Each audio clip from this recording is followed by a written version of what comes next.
বানানোর জন্য এখানে আমি কিছু ড্রাই ফ্রুটস নিয়েছি। এর মধ্যে আছে খুরমা, নারকোল, কাজু, কাঁচা বাদাম, চালমগজ, কিশমিশ। এখানে নিয়েছি আমি 1 কাপ চিনি। ফ্লেভার অ্যাড করার জন্য আমি নিয়েছি এখানে 1 চামচ রুয়াবজা। এখানে আছে গুঁড়ো দুধ। আমাদের জন্য 2 প্যাকেট দুধ পরিমাণ মতো নিয়ে নিয়েছি। ড্রাই ফ্রুটসগুলো মিক্সারের বাটিতে দিয়ে মিহিন করে বেটে নিয়েছি। আমি হাঁড়িতে দুধটা গরম করার জন্য বসিয়ে দিই। দুধ ফুটে গেছে, আমি 1 কাপ চিনি ঢেলে দিলাম।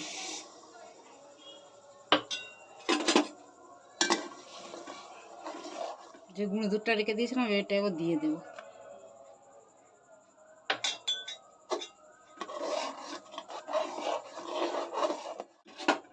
ড্রাই ফ্রুটসগুলো যেগুলো বেটে নিয়েছিলাম সেগুলো সব দুধের মধ্যে দিয়ে দেব।